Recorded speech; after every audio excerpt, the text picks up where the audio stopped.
everybody, welcome back. On today's roster we have 11 of the biggest traitors from history. My name is Luke Vest and I'm bringing you this countdown just so that you can have a little bit of information in your vault about some intriguing individuals from history who were traitors to their country and for the most part were executed for being traitors and treason and espionage and all kinds of stuff like that. So I hope you enjoy this video. Click that like button, subscribe, share the video with your friends and stuff, comment on it if you'd like, and please enjoy. Alright guys, first up we have Julius and Ethel Rosenberg.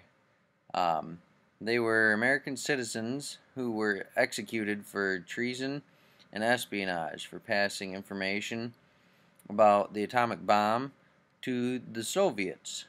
The other people that they were working with, other spies and whatnot, they were captured by the FBI, and they offered confessions and identified Julius and Ethel Rosenberg as the main spies who were relaying this message and all this information to the Soviets. So they were executed, and then later on, in the early 90s, some of these other spies who confessed changed their confessions and said that, yeah, Julius was the spy, but Ethel Rosenberg didn't have anything to do with it. They were just trying to protect their own families. So that's number 11. I mean, the atomic bomb is kind of detrimental to us winning the war, so. Alright, next up we got a guy named Guy Fawks from England. You've probably heard about him. He was the basis for the movie V for Vendetta. A very interesting story. Guy Fawks was from England. He was born in 1570, I believe. Yeah, 1570. And he died in 1606 after the failed gunpowder plot of 1605, where he and a couple other people were attempting to blow up a Parliament building in England. He fought in the 80 Years' War and returned to England with a man named Thomas Wintour. The guy he came back with, Wintour, introduced him to another guy named Robert Caterby, who was planning to assassinate King James I and restore a Catholic monarch to England. The guy put Fawks in charge of guarding their gunpowder stockpile that they were going to use to blow up the Parliament building. But there was a tip-off to the authorities, and they searched for him and found him with the gunpowder. And then they tortured him and questioned him repeatedly until he cracked and gave them what they wanted. Then, just before he was to be hung, he jumped off from the scaffold that they were going to hang him from and broke his neck. And so he pretty much just avoided the humiliation of being hung. Alright guys, next up, number 9 is a guy named Aldrich Ames. He was from the United States. Alright, so Aldrich Ames was convicted in 1994 of espionage against the United States and is currently serving a life sentence in Allenwood, U.S. Penitentiary.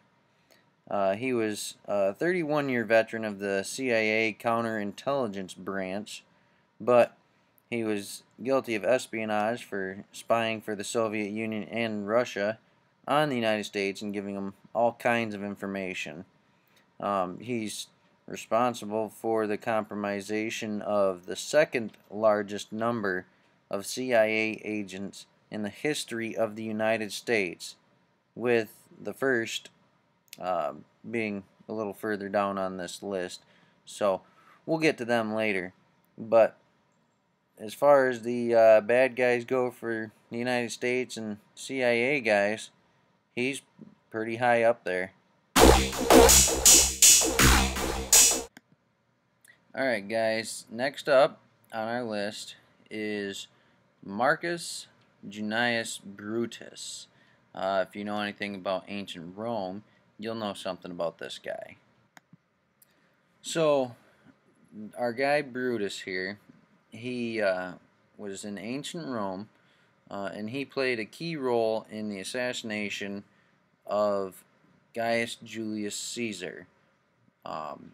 He was among the council members who stabbed Caesar to death, and Caesar, basically after he saw that Brutus was among the assassins, he just pulled up his toga and accepted his fate as being assassinated, saying, "Even you, Brutus," and basically just let him assassinate him.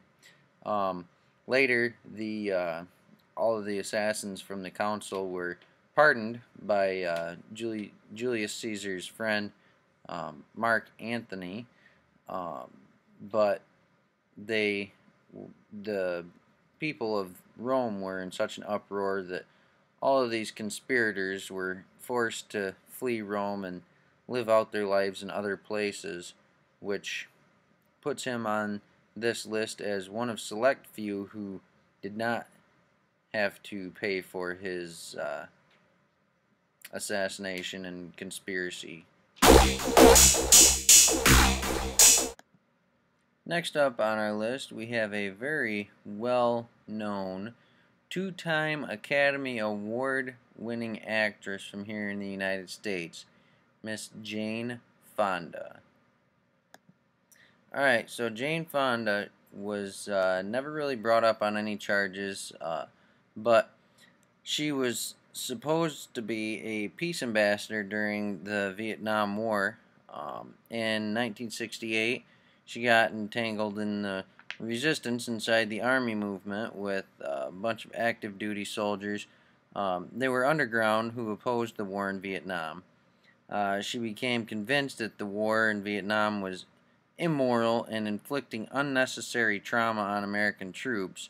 She then visited North Vietnam and met some American POWs who tried to give her messages to their families, letting them know that they were still alive, you know, and she gave all these messages to the North Vietnamese that led to harsher treatment and even death for some of the soldiers that she was later reported calling hypocrites, liars, and saying that they were just trying to make themselves look more self-righteous. So she's pretty much hated by the American military for using her propaganda to undermine their war efforts during Vietnam. Alright guys, next up we got someone that almost everybody's heard of. His name is Benedict Arnold. You may know him from long ago in American history class. Alright, so we got Benedict Arnold. He was a general during the Revolutionary War and originally fought on the Continental Army side in the war, but he switched during the Revolutionary War to fight for the British Army. While in the Continental Army, he gained command of the fortification at West Point, which would become a very well-known military base today. And it was just upriver from the British-occupied New York City area. And he then made plans to surrender it to the British forces. After his plans were exposed in September of 1780, he was commissioned into the British Army as a brigadier general, and his name then became synonymous with being a traitor and turning on your own people to benefit yourself and yourself alone. Alright, next up on our list we have John Anthony Walker. He was a former Navy Chief Warrant Officer. Alright, so John Walker was United States Navy Chief Warrant Officer and Communications Specialist, and he was convicted of spying for the Soviet Union for 17 years. He made a plea bargain with the federal prosecutors to testify against a co-conspirator, Jerry Whitworth, and provide details of all of the espionage activities in order to lessen the sentence for his son, whom was also involved in the spy ring. He was responsible for the Soviets decoding more than 1 million encrypted naval messages and allowing the Soviets to gain detrimental knowledge of the naval activities from the United States. The spy ring was described as being the most damaging Soviet spy ring in all of the history, and it was all at the hands of Mr. John Walker.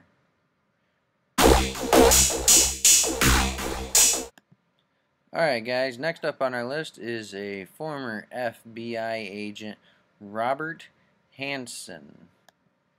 Robert Hanssen was a former FBI agent who was arrested on 15 counts of espionage.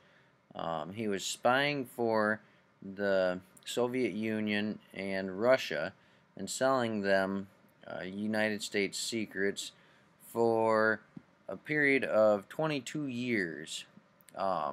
He made a little over $1.4 million selling the secrets to the Russians and Soviet Union, and he pled guilty to 15 counts of espionage and is currently serving 15 life sentences at a federal supermax prison. And he is, as far as I know, the only person to cause more havoc for the United States with the Soviet Union and Russia than Ames from earlier on in my list. Alright guys, next up we got a guy named Robert Ford. He's from the Wild West kind of era, and as soon as I tell you what he's famous for, you'll probably remember hearing his name at some point. So, Robert Ford was from the Wild West, and he joined an outlaw gang. And after being in the gang for a little while, he did the unthinkable, and he shot his gang leader in the back. His gang leader was a very famous outlaw named Jesse James. He shot him in the back so that he could collect a reward on Jesse James. And then he traveled around with his brother, reenacting the killing of Jesse James all over the place for money. And then he started operating his own saloons and stuff around the West. And finally he ended up getting shot, not surprisingly, in front, not in his back, by a guy in his saloon.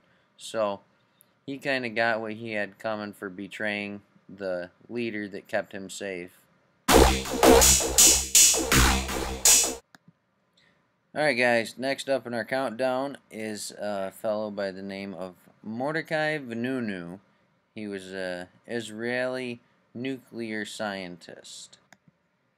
Alright, so this Vanunu character, he was an Israeli nuclear technician, and he was supposedly working on nuclear power and trying to bring a good power source to all of Israel and all this other good stuff.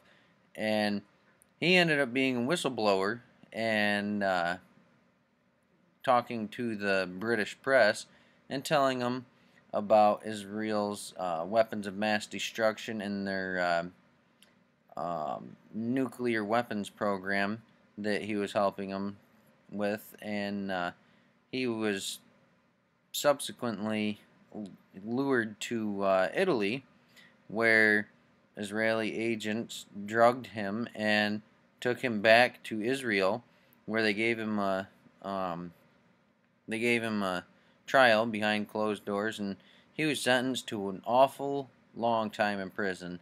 He got out. He's been back in and out of prison and jail because of a bunch of BS, and he was also nominated for a Nobel Peace Prize because of his whistleblowing on the nuclear weapons program for Israel.